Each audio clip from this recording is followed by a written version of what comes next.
오늘은 우리 그 탐심은 곧 우상 숭배의 이제 세 번째 시간을 보도록 하겠습니다. 그래서 우리 지난번에서는 우리가 늘 우리가 원했던 그 모든 것이 때로는 우리들에게 우상으로 작용하는데, 특별히 우리 자녀들에 대한 남다른 사랑은 모든 부모, 특히 엄마들은 다 갖고 있죠. 이제 그런 의미에서 아이를 내가 진정으로 사랑했습니다만, 오히려 아이를 통해서 내가 대리만족을 한다든지, 아이를 통해서 뭔가 유익을 얻고자 하고, 또 아이를 통해서 여타하든지 간에 자기의 어떤 탐심이 발휘된다고 한다면, 이제 그거는 이제 우상숭배에 불과할 것이고, 우상숭배는 결국 나에게 많은 아픔과 고통을 이제 줄 것이라는 그런 말씀 우리들이 이제 살펴봤습니다. 오늘은 우리들이 이제 사랑에 대해서, 다음 주에서는 이 재물, 돈에 대해서, 그 다음에 이제 성공, 이런 것들을 우리들의 안에서 하나씩 좀 살펴보면서 주님 외에 주님 삼았던 것들을 내려놓는, 또 두 주인을 겸하여 섬기려고 하는 이 마음들을 우리 한번 내려놓으면서 나는 주님만 제대로 붙잡고 있는지 한번 저와 여러분들이 좀 생각했으면 좋겠습니다. 오늘은 우리 세 번째 시간, 사랑만 있으면 다 되는 걸까? 이런 걸 주제를 가지고 한번 내 안에 있는 이 탐욕에 대해서 한번 보도록 하겠습니다. 첫 번째, 사람의 특징은 뭐냐면 이제 사랑을 이제 갈구하게 되어 있다는 거죠. 뭐 여타의 사랑을 하든지 어쨌든 사람들이 이제 갈구하고 있다는 거죠. 자, 그래서 첫 번째 한번 읽어볼까요? 진정한 사랑은 언제나 시와 이야기 속에서 찬미의 대상이라는 거죠.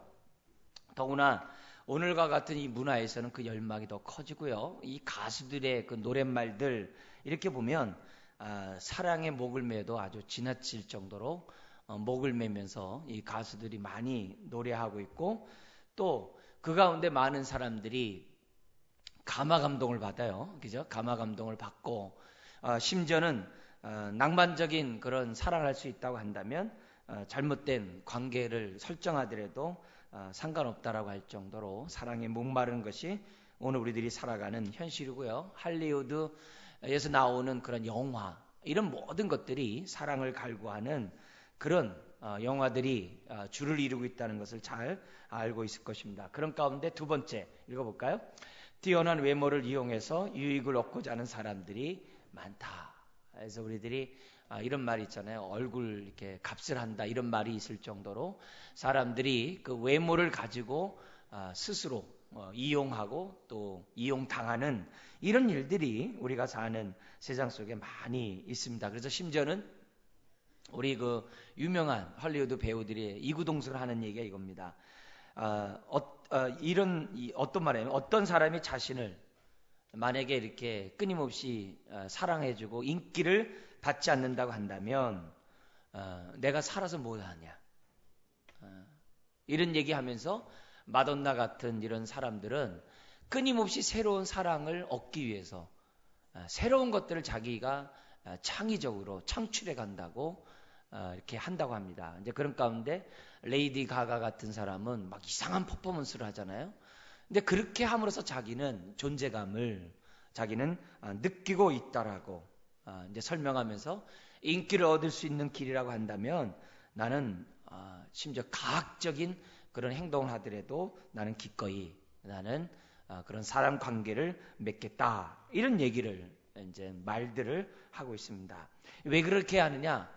이들 마음속에 이렇게 심연, 밑빠진 독과 같은 사랑을 갈구하는 그런 마음들이 있다는 거죠. 사실 우리가 예수님 한 분으로 만족한다라고 말을 하지만, 진정 우리가 예수님 한 분으로 만족하는 삶을 사는 사람이 얼마나 있을까? 골로새서에 많은 이단들이 나오는데, 그 이단들의 공통적인 특징을 한마디로 뭐라 그랬냐면은 예수님의 머리를 꽉 잡지 않았다 그래요.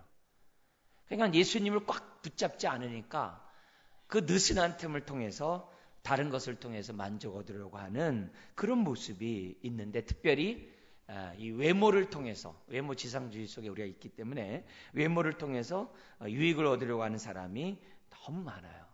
그러다 보니까는 세 번째 읽어볼까요? 사랑에 목말라 집착하는 것 역시 짝퉁 하나님을 섬기는 것임을 오늘 우리가 말씀을 통해서 다시 한번 생각해 봤으면 좋겠습니다.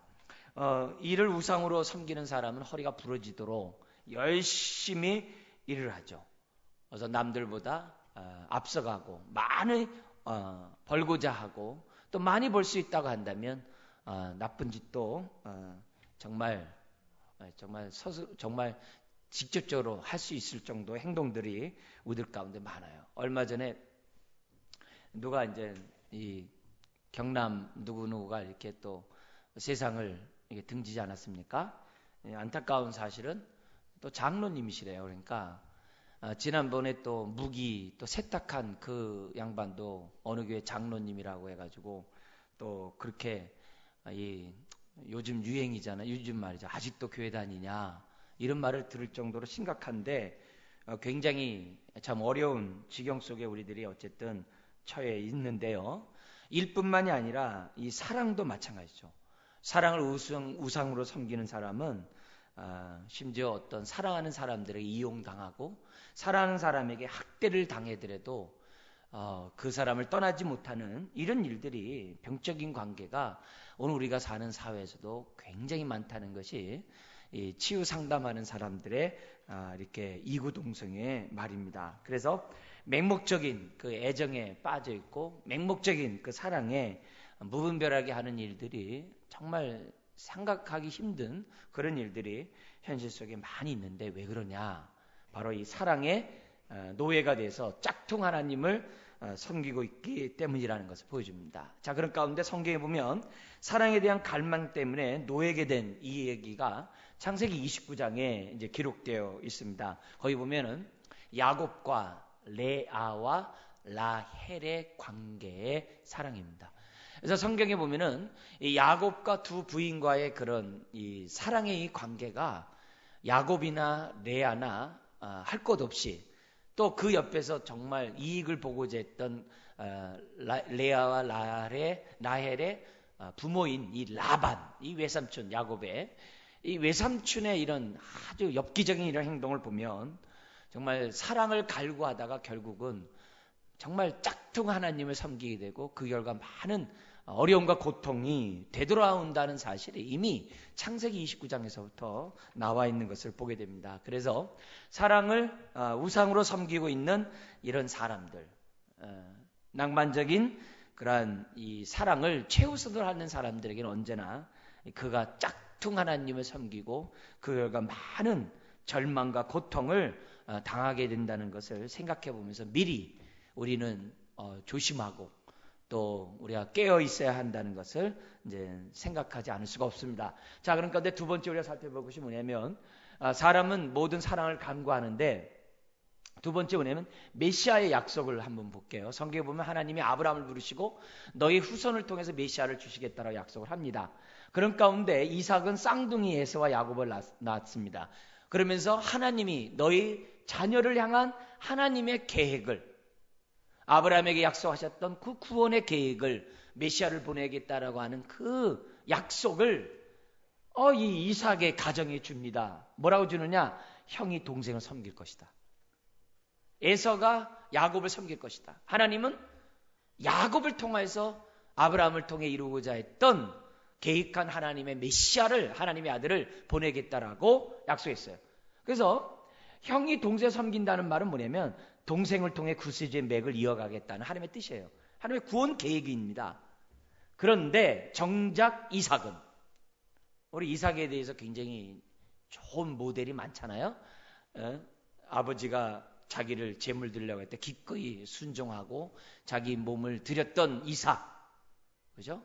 그런 이삭이 다 어떻게 돼? 자기 욕심에 따라 또 관례에 따라 하나님의 말씀보다는 하나님의 뜻보다는 자신의 입장에서 또 그때의 그 전통의 장남 우선주의의 어떤 습관에 따라서 장남은 모든 거잖아요. 이게 유대인이나 우리나라나 아주 장남 선호 사상은 아주 비슷합니다.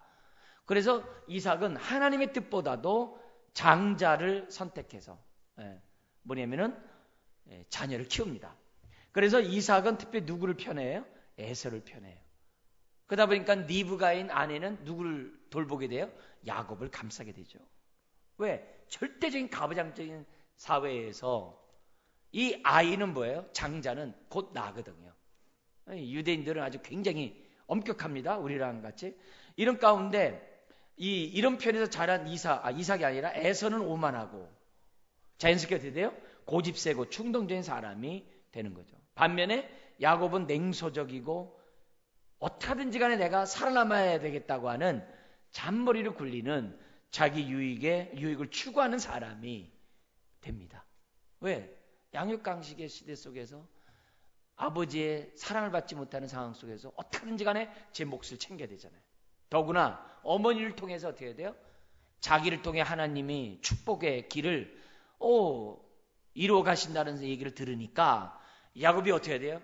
인간적인 방법을 동원해서라도 그 축복만큼은 빼앗길 수가 없었던 거죠. 그런 관계가 이 집안에 있었다는 거예요. 다음 페이지 한번 볼게요. 자, 이런 가운데 이 야곱의 그 열망을 한번 보면은 정말 자기가 생각했던 것처럼 아버지에게로부터 축복을 받으면 모든 재산은 자기가 받을 줄 알았죠.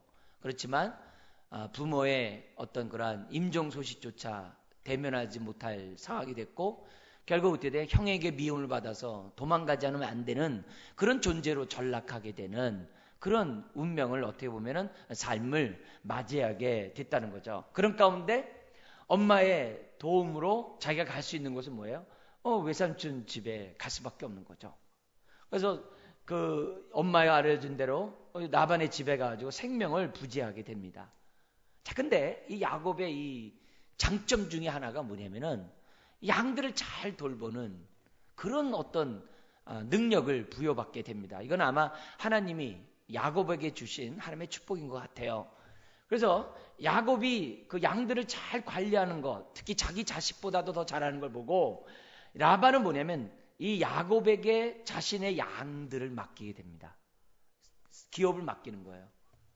그리고 이 야곱은 이제 그런 와중에 그 타향살이 하면서 힘들게 어렵게 사는데 그래도 자기가 어떻게 돼? 자기 마음에 왠지 모르게 위로를 주고 자기가 마음을 이렇게 줄 수 있는 한 사람을 만나는데 둘째 딸인 라헬이었어요. 아마 라헬을 보고서 이렇게 첫눈에 반했던 것 같고 또 라헬이 성경에 보면 어떻게 돼요? 눈이 예뻤다 그래요. 뭐 아랍 사람들 눈만 내놓으니까 뭐 눈이 예쁘면 뭐 다 예쁘겠죠, 그죠? 그래서 이 눈이 예쁜 이런 라헬 앞에서 어떻게 돼요? 이제 마음이 저게 되고 그 고향을 떠나고 부모의 사랑받지 못하고 타향살이 하는 이 쓸쓸함을 누구에게 거는 거예요? 라헬에게 딱 거는 거예요. 우리 그림이 그려지죠.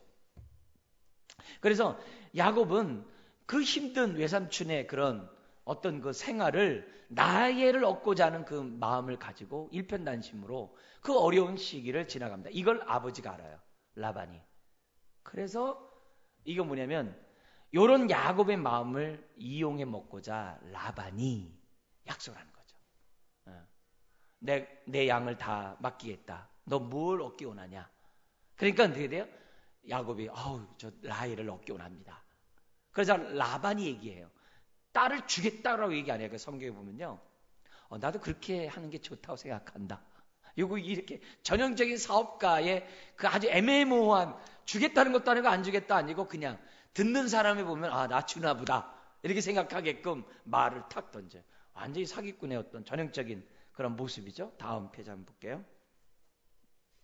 근데 이 야곱이 그런 말을 삼촌의 말을 외삼촌의 말을 딱 듣고 어떻게 해야 돼요? 라헬을 얻을 수 있다고 한다면 내가 뭐든지 하겠다. 그러면서 뭐냐면 라헬을 주십시오. 그리고 내가 이 야곱이 얘기합니다. 그 당시에 그 뭐냐면 1년 품삯이면은 여인을 데리고 올 수가 있었어요. 근데 7년을 일해서 내가 그 대가로 7년을 일하겠습니다. 그러니까 웬 굴러 들어온 호박 너클입니까? 1년만 해더라도 얼마든지 자식을 줄 수 있는데 너무 라헬을 사랑한 나머지. 근데 그 사랑이 어떤 사랑이에요? 순수한 사랑이라는 것보다도 뭐가 플러스가 돼 있어요? 고향을 떠나고 부모로부터 사랑받지 못하고 이런 타향살이 또 고된 노역 이런 것들이 다 어우러진 가운데 야곱이 어떻게 돼요? 라헬에게 목숨을 건 거거든요. 그런 사랑이에요. 그런 사랑. 어떻게 보면 한편으로 보면 굉장히 집착한 그런 사랑이라고도 볼 수 있죠. 그걸 우리가 알 수 있는 것이 7배나 내가 7년을 더 일하겠다라고 할 정도로 아주 푹 빠져 있는 사람이 이제 야곱이었다는 거죠. 그래서 이 야곱은 그 낭만적인 그런 사랑의 힘에 입어가지고 7년을 어떻게 합니까? 진짜 말 맞다나 성경에 보니까는 아주 이렇게 이 하루가 멀다 하고 단 정말 하루 만에 다 할 수 있는 것처럼 7년이 세월이 후딱 지나갑니다. 그런데 여기 보세요. 이제 사랑의 힘이죠. 근데 이 사랑의 힘이 우리가 알아야 될 것이 뭐냐면 식욕과 같은 단순한 욕구가 아니라 훨씬 더 의미가 있다는 거예요. 그리고 그 사랑은 엄청난 영향을 끼치기 때문에 우리의 삶을 지배해요. 두 번째, 우리 한번 읽어볼까요? 시작. 쓰라린 고통이나 두려움 때문에 낭만적 사랑을 거부하는 사람도 실제는 그 힘에 지배를 당하고 있다는 거죠. 다 반대랑 똑같다는 거예요. 사랑을 너무 두려워하거나 혹은 지나치게 빠져들 때 사랑은 신과 같은 힘을 행사해 우리의 인식과 삶을 얼마든지 야곱처럼 왜곡시킬 수 있다는 것이 세상의 사랑이라는 것을 보여줍니다. 다음 보죠. 그래서 라반의 그러한 이 교묘한 계략 가운데 야곱은 넘어가는데 내면이 공허했기 때문에 낭만적 사랑을 우상으로 숭배하기 쉬웠어요. 그래서 그 당시에 그 야곱이 그 수고했던 이 모든 것들, 근데 라반은 이것을 갖다가 교묘하게 이용해 먹기로 했다는 거죠. 다음 페이지 한번 보죠. 자, 막상 라반은 결혼식 날 그의 야곱에게 라헬을 준 것이 아니라 누굴 줍니까? 레아를 줘요. 그러자 흥분한 야곱은 라반에 가서 따집니다. 그러자 외삼촌은 결혼 관섭을 말하면서 7년을 더 일하면 기꺼이 이제는 라헬을 주겠다고 꼭 집어서 얘기를 합니다. 그리고 라반의 계략에 따라 야곱은 어떻게 돼요? 또 7년을 일하게 됐다는 거죠. 다음 페이지 한번 보죠. 이 파괴적인 우상숭배를 한번 잠깐 볼게요. 라반의 요구에 응하는 야곱의 태도가 참 이상하잖아요. 7년을 일했는데 안 주면 어떻게 돼요? 뒤엎어버리고 자기 집으로 가면 되잖아요.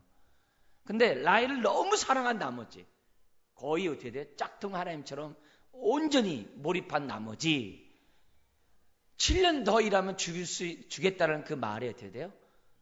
기꺼이 그 7년 봉사를 또 해요. 야곱의 이런 이상한 태도는 다른 게 아니라 이미 야곱이 사랑의 중독에 빠져 있었다는 거예요. 그래서 중독에 빠지면 야곱의 행동이 전혀 이상한 행동이 아니라는 거죠. 심지어 낭만적인 사랑이 일종의 마약과 같은 작용을 해서 현실 도피의 수다로 이용되는 경우도 우리가 사는 이 세상에 많이 있는 걸 봅니다. 야곱에게 라헬은 어떤 존재예요? 구세주와 같죠. 그러기에 라반의 덫에 걸리게 되었다는 것을 우리는 알 수 있는 겁니다. 다음 페이지 보죠. 자, 이런 가운데 우리가 이제 라헬을 얻게 되죠. 이런 관계 속에서 얻은 레아는 어땠을까 이거죠. 언니 입장을 한번 좀 생각해 보자는 거죠. 언니 입장을 보면은 이 언니 또한 어떻게 돼요? 또 원사이드 러브를 또 해요. 그래서 야곱이 라헬을 사랑하듯이 레아는 또 야곱에게 어떻게든지 사랑을 받기 위해서 온갖 행동을 다 해요. 그러니까 또 다른 낭만적 사랑을 갈구하는 짝퉁 하나님의 레아의 모습이 성경에 또 나타난다는 거죠. 아까도 말씀드렸지만 라헬은 아름다운 반면에 레아는 눈이 약했다 그래요. 근데 눈이 약했다는 번역이 막 이렇게도 번역되고 저렇게도 많이 번역이 됩니다. 근데 우리가 이렇게 얼뜻 생각해 볼 때 느낌이 뭐냐면 눈이 약했다. 중동사회에서 눈만 내놓고 있는데 눈이 약했다. 이걸 갖다가 어떤 학자들은 뭐냐면 사시의 눈을 가졌다 이렇게도 해석을 해요. 이렇게 사시의 눈을 가졌다는 거죠. 그러니까 눈만 보는데 사시의 눈을 가졌으면 사람들로부터 이렇게 청혼받을 수 있는 기회가 박탈되겠죠. 그래서 이 나반은 이때 그 누구도 데려가지 않는 레아를 이때 떠넘기려고 계획을 세웠다라고도 우리들이 만약 그 번역이 정확하다면 맞다고도 볼 수 있다는 거죠. 그래서 아버지의 사랑을 받지 못했던 레아는 결국 어떻게 돼요? 남편의 야곱의 사랑도 받지 못하게 돼요. 왜 그래요? 성경에 보니까 야곱은 레아보다 라헬을 더 사랑했다라고 아주 참 너무 기가 막힌 마음 아파한 얘기가 창세기 29장 30절에 나오고 있는 거죠. 그러니까 너무나도 참 끔찍한 관계가 나오는데 다음 페이지 보죠. 자, 레아 역시 이제는 야곱에게 목을 메고자 자식들을 많이 낳아요.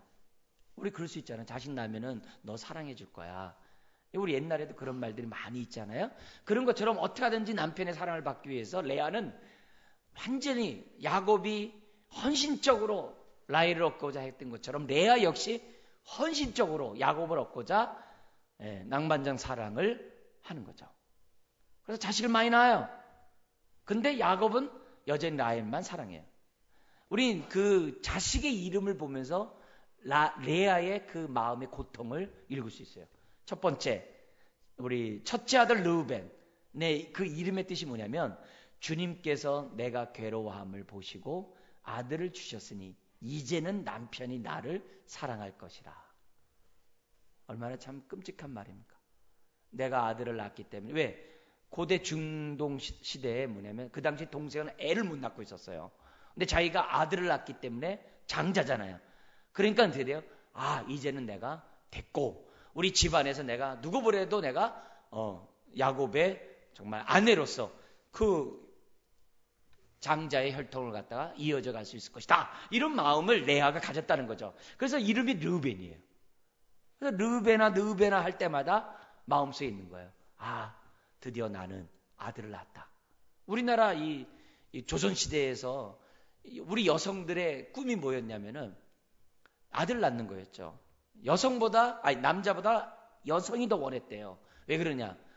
죽으면 제사상에 남편과 아내가 같이 한 밥상에서 먹을 수 있다는 거예요. 근데 그 한 밥상을 먹을 수 있는 제사를 누가 지냈냐? 아들이었다는 거예요. 그래서 남아선호 사상이 한 많은 여인을 통해서 발전되었다는 게 우리 조선을 연구한 학자들의 얘기입니다. 그래서 자기가 아들을 낳으면 되는 거죠. 더구나 왕족에서 자기가 아들을 낳아보십시오. 얼마나 대우를 많이 받습니까? 왕비로서. 그런 개념을 우리들이 생각해보면 이 레아가 르벤이라는 단어를 부를 때마다 얼마나 기뻤겠습니까? 근데 여전히 야곱은 라헬을 사랑하는 거예요. 두 번째, 아들을 또 낳습니다. 하나님이 레아에게 자꾸 태를 열어주고 어떻게 돼요? 라헬의 태는 닫아버렸어요. 그래서 시므온이라는 둘째 아들이 태어났습니다. 그 이름이 뭐냐면 여호와께서 내가 사랑받지 못한다는 말을 들으시고 또다시 이 아들을 주셨다. 얼마나 끔찍해요. 시므온이라는 이름이 그거예요. 그 애절한 레아의 사랑을 보는 거죠. 그 다음에 레이가 세 번째 아들 레이가 태어납니다. 레이가 태어나자 뭐냐면 드디어 남편이 나에게 애착을 가질 것이다. 이 뜻이에요. 그때 동생은 애를 못 낳았어요. 그렇지만 셋째 아들까지 주니까 완전 굳히기가 된 거죠. 아, 이제 야곱 나를 갖다가 이제 사랑할 것이다. 이제 그런 얘기를 합니다. 하나 더 있는데요. 유다는 뭐가 있냐면 요 밑에 더 있는데요. 하나 더 내려오는데 그 유다가 뭐냐면은 이번에는 야훼 아브라함에게 나타났던 그 하나님을 야훼라는 표현을 씁니다. 독특하게 여호와라는 단어라는 게 아니라 야훼라는 단어를 쓰면서 이번에는 야훼를 찬양하리다. 그래서 신앙이 팍 바뀌어요. 옛날에는 남편에게 사랑을 받기 위해서 애를 낳는데 이제는 어떻게 돼요? 내 마음을 채워줄 사람은 저 야곱이 아니라 하나님 한 분밖에 없다는 사실로 이 레아가 싹 바뀌어요. 싹 바뀌고 네 번째 유다를 딱 태어났을 때 어떻게 돼요? 이제는 진심으로 야훼를 찬양하리라. 그래서 이스라엘 역사에 보면요, 야곱 옆에서 이 같이 무덤에 누인 사람이 라헬이 아니라 레아예요. 그리고 지금도 이스라엘 사람들은 라헬보다도 레아를 더 칭송해요. 그러니까 전혀 야곱의 뜻과 상관없이 어떻게 돼요? 하나님의 뜻이 누구를 통해서 이루어지는 거예요? 레아를 통해 이루어져요. 그것도 메시아가 누구 가문에서 누구에게 나와요? 유다 지파에서 나오잖아요. 유다에게서. 라헬에게서 메시아가 나오지 않아요. 그 멸시천대를 받고 모욕을 당하고 있는 자기가 여기 정말 어떻게 보면은 결혼한 부인임에도 불구하고 이 낭만적 사랑에 눈이 먼 야곱 때문에 온갖 고통을 당하고 있는 그 레아를 통해서 메시아가 났다는 거죠. 다음 페이지 보죠. 자, 이제 우리가 우주적인 이제 환멸을 좀 생각해 보는 거죠. 우리가 이런 기록을 보면 혼란에 빠져요. 도대체 이 얘기 교훈은 도대체 뭔가? 이런 이야기는 인류가 어쩌다가 지금 상태에 이르게 되었는지, 하나님이 그리고 또한 이런 인류를 어떻게 예수를 통해 이 땅에 나타나고 또 치유하고 앞으로 다시 나타나 모든 일을 바로잡을 것인지를 알려주는 하나의 스토리라는 거죠. 이야기라는 거죠. 그래서 이 야곱의 이런 가족에 있는 이 가정사, 낭만적 사랑을 추구함으로 그 비참한 삶을 살아가는 그 인생들의 모습을 보면서 이게 뭐 남 얘기가 아니라는 거죠. 오늘 우리들의 얘기고 우리들이 살아가는 이 세상의 이야기라는 거죠.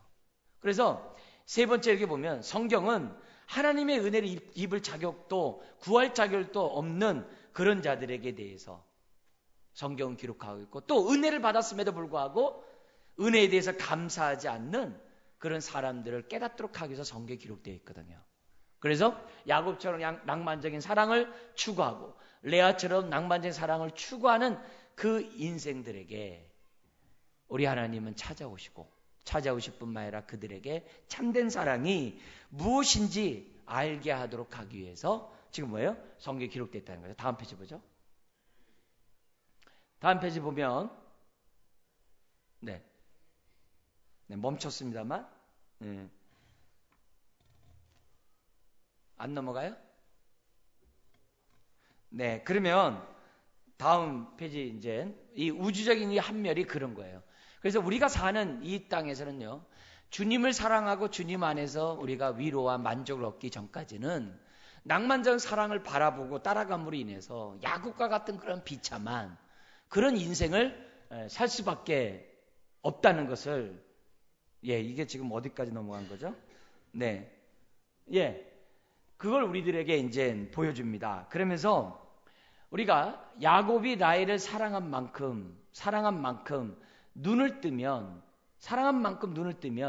레아를 보게 될 것이라는 거죠. 그런데 사람들이 실질적으로 눈이 그렇게 띄어지지 않아요. 그래서 야곱은 라헬만 바라보고 있고 레아는 야곱만 바라보는 그런 낭만적인 그 우상 짝퉁 하나님의 모습이 이렇다는 것을 보여주면서 이런 상태에서 우리가 할 수 있는 것이 네 가지라는 거예요. 한번 볼게요. 우리는 낭만적 사랑을 하다가 어려움을 겪는 사람이 네 가지 방식이 나오는데 여러분은 어떤 방식을 하고 있는지 한번 보세요. 첫째, 실망을 안겨준 대상을 탓하면서 더 나은 대상을 찾아보는 일을 한다. 나 거부해? 내가 그러면 딴 사람 찾아갈게. 이렇게 한다는 거죠. 이것은 끝없이 이어지는 우상숭배와 영적인 중독에서 벗어나지 못하는 대표적인 유형이라는 거죠. 헐리우드 영화가 이제 이런 것들을 많이 우리들에게 보여주고 있고 오늘날 이제 가수들의 노래 속에서 이런 것들을 많이 이제 보여주는 대표적인 케이스입니다. 두 번째, 한번 읽어볼까요? 스스로 탓하고 비난하며 이렇게 말합니다. 나는 어쨌거나 실패했어. 다른 사람들은 모두 행복해 보이는데 난 왜 그렇지 못하지? 나의 문제는 뭐지? 이것은 자기 혐오와 수치심에서 빠지는 또 유형이기도 해요. 사랑받지 못함으로 인해서 자기 학대하는, 나는 원래 사랑받을 자격이 없어 하면서 자기를 폄하하는 또 이 두 번째 방법이 있어요. 한쪽은 계속 찾아가고 한쪽은 이제 어떻게 돼요? 깊은 상처에 빠져 있는 그런 모습이에요. 세 번째, 다음 페이지 보면 이게 있어요. 온 세상을 탓하는 거예요. 사랑에 실패하면 이 세상의 모든 여자 남자들이여 저주를 받아라 이렇게 하면서 다 필요 없어 하면서 왜요? 굉장히 거치고 냉소적으로 공허한 사람, 폐쇄적인 사람으로 가는 사람이 되죠. 여기에서 뭐예요? 좀 더 이제 발전되면 사회적인 악을 행하는 사람으로 발전하게 돼요. 네 번째, C.S. 루이스가 순전한 기독교 가운데 소망에 관한 탁월한 챕터에서 이렇게 얘기를 합니다. 한번 읽어볼까요? 시작. 하나님을 자기 인생의 중심에 두는 것이다. 그의 결론은 이 세상의 어떤 경험으로도 충족되지 않는 열방이 내 안에 있다면 아마도 내가 다른 세상, 초자연적이고 영원한 세상에 맞게 창조되었기 때문이 아니겠는가. 그래서 내가 살아가면서 자꾸 이렇게 하나님 한 분으로 만족하기보다는 사람을 의지하고 특별히 사랑을 이렇게 갈구하고 있다고 한다면 뭔가 다시 한번 생각해 보는 거죠. 내가 첫 번째처럼 또 다른 사랑을 갈구한다든지, 아니면 자기를 이렇게 비하한다든지, 아니면 완전히 세상을 거부하는 게 아니라, 여기 뭐예요? 이 세상에 어떤 경험으로 충족되지 않은 열망이 내 안에 있다면 아마도 내가 다른 세상에 맞게 창조되었기 때문에, 이 말이 무슨 말이냐면은, 내가 사람으로부터 이렇게 자꾸 사랑을 받고 인정을 받고 내가 이렇게 주목받으려고 하는 이런 행동을 하는 것보다도 나에게는 사람이 줄 수 없고 하나님만이 채워줄 수 있는 어떤 사랑의 영역이 있는 것이 아니냐, 이렇게 생각하고 반응하는 것이 네 번째 방법이라는 거죠. 우리가 추구하는 방법은 첫 번째, 두 번째, 세 번째가 아니라 네 번째 방법이라는 것을 이제 루이스가 이제 얘기를 했다는 거예요. 다음 페이지 한번 보세요. 자, 레아를 위한 돌파구가 나와요. 레아의 고백을 보면 놀라운 고백이 나옵니다. 여기 보면은 창세기 29장 32절에 보면 이렇게 돼요. 주 야훼께서, 이런 표현을 써요. 여호와란 단어를 쓰지 않고 야훼란 단어를 썼어요. 이 야훼는 아브라함에게 나타나서 말씀하셨던 그 하나님을 지칭하는 호칭이에요. 야훼께서 나의 괴로움을 보셨으니, 이렇게 얘기를 해요. 레아의 이런 고백은 레아가 야곱만을 의지했던 마음에서 그 마음을 하나님께로 돌렸다라고 우리가 이해할 수 있다는 거예요. 이게, 그러니까 우리가 낭만적 사랑에서 만족 얻으려고 하는 인생은 밑빠진 독에 물 붓는 것이라고 한다면, 레아처럼 야곱만 의지했던 그 마음을 하나님께 그 마음을 돌린다고 한다면 우리는 어떻게 돼요? 유다를 낳고 여호와를 찬양하는, 야훼를 찬양한다고 하는 그 고백을 할 수 있다는 거죠. 세 번째, 야곱과 라헬로부터 받은 상처들을 하나님께 돌림으로 레아는 어떻게 돼요? 치유를 받았다라고 받았다라고 성경 우리들에게 말씀하고 있다는 거예요. 다음 페이지 한번 보죠. 그래서 이 레아가 네 번째 아들 유다를 낳았을 때 이번이야말로 야훼를 찬양하리로다. 그러니까 진심으로 찬양하는 그런 레아의 모습을 우리가 보면서 그렇구나. 우리가 낭만적 사랑에서 위로를 받고 만족 얻으려고 하는 그런 태도는 짝퉁 하나님을 동시에 섬기는 것이고 결코 만족이 없을 것이고, 여기서 벗어날 수 있는 것은 레아처럼 하나님의 사랑을 갈구하고 하나님의 사랑으로 인해서 만족하고자 할 때 우리가 치유를 받고 우리가 이런 우상에서 벗어날 수 있다는 것을 우리들에게 가르쳐주는 거죠.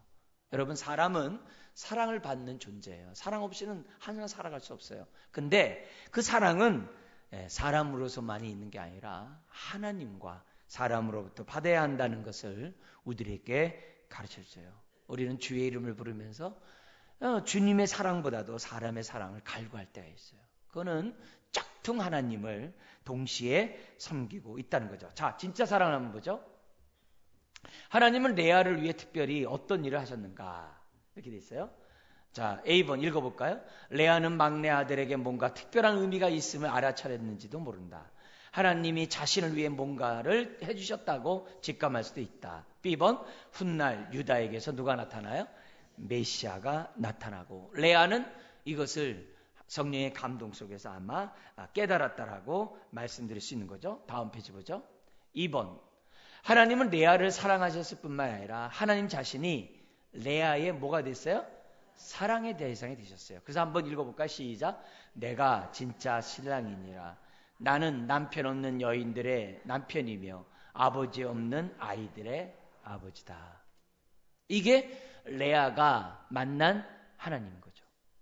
이게 야곱을 통해서는 만족이 없다는 것을 깨달은 레아가 하나님을 바라보면서 들었던 말씀이죠. 그래서 예수님이 세례를 받고 무태 올라오셨을 때 예수님이 사역하면서 누구로 인해서 만족할 것을, 하나님으로 인해 만족할 것을 뭐라고 얘기해요?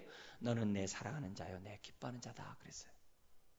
그래서 우리가 신앙생활하면서 우리가 깨달아야 될 것이 뭐냐면 주님이 나를 사랑하고 있다는 이 사실을 잊지 말아야 돼요.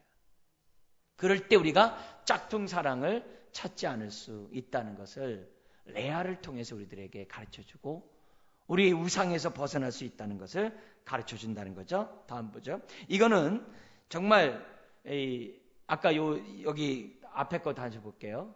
여기 보면 이런 고백은 무슨 얘기합니까? 이게 바로 은혜로만이 구원을 얻을 수 있는 바로 어떻게 돼요? 신앙인 거고, 하나님은 이런 레아와 같은 저와 여러분들을 구원하기 위해서 오셨다는 것을 우리에게 가르쳐줘요. 세상의 종교는 도덕적인 사다리를 타고 올라가서 하나님을 만나기를 요청을 해요. 그러나 하나님은 이 레아와 같이 짓밟힌 그 상처받은 그 레아에게 찾아오셔서 하나님의 사랑을 우리에게 주시는 것을 보게 돼요. 하나님은 그 누구로부터 사랑받지 못하고 그 누구로부터 원함을 받지 못하는 레아와 같은 인생들을 찾아오시고 사랑하시는 것을 보게 돼요. 라반의 입장에서는 시집가지 못하는 딸을 갖다가 야곱에게 넘길 수 있겠죠. 그런 존재라 할지라도 하나님은 그런 레아를 통해서 메시아를 이 땅에 태어나게 하셨다는 것은 우리들에게 많은 의미를 주고 있습니다. 그렇기 때문에 오늘 우리들이 레아가 하나님 한 분으로 만족하는 이 모습을 보면 우리 하나님 얼마나 기뻐하시겠습니까? 그래서 우리가 이런 하나님을 알 때 우상을 극복할 수 있고, 이런 하나님을 알 때 우리 하나님만이 나의 진정한 사랑이라고 고백할 수 있다는 거죠. 배우자가 있는 사람도 마찬가지입니다. 배우자가 있는 사람도 배우자를 통해서 우리들이 만족을 얻고자 한다면 실망할 거예요. 배우자의 사랑도 중요하지만 하나님의 사랑이 함께 있어야 한다는 것을 저와 여러분들은 잊어서는 안 돼요. 그렇다고 배우자를 덜 사랑하라? 그런 얘기는 절대 아니죠. 이거는 배우자보다도 하나님을 더 많이 알고 더 많이 사랑할 때 낭만적인 사랑의 중독에서 벗어날 수 있고, 레아같이 메시아를 정말 출산하는 그런 사람이 된다는 것을 하나님 우리들에게 가르쳐 줍니다. 다음 페이지 보죠. 자, 여기 그 다음도 보세요. 자, 아무도 원하지 않는 사람, 이렇게 보고 우리 말씀 마치겠습니다. 하나님이 예수님을 이 땅에 보내셨을 때 예수님은 누구의 아들이었어요? 레아의 아들이었어요. 이걸 우리 많이 좀 생각해 볼 필요가 있어요. 레아의 아들이에요. 다른 사람이 아들이 아니에요. 야곱에게 사랑받지 못하고, 그죠? 그의 아버지한테도 무시를 당하고, 정말 그 시대 속에서 동생한테 정말 어떻게 보면 모멸감도 겪고 있는 그 레아의 아들이고, 그리고 하나님은 그 레아에게 많은 보상 가운데 야곱과 함께 잠을 이렇게 무덤에 묻히는 그런 일들, 그런 칭송의 대상이 됩니다. 세상은 아무도 원치 않았어요, 그를요. 그러나 예수님은 말구에서 태어나셨어요. 그리고 예수님 자신이 흠모할 만한 아름다운 모습도 없었어요. 그리고 예수님이 이 땅에 왔지만 영접하지 않았어요. 마치 레아와 같아요. 레아처럼 아무도 영접받지 못했어요. 누구에게도 존경받지 못했던 분이 바로 예수님이에요. 그리고 심지어는 십자가상에서도 나의 하나님 어찌하여 나를 버리시나이까라고 하면서 외면받았던 분이 누구냐? 예수님이시라는 거죠. 다음 페이지 보죠.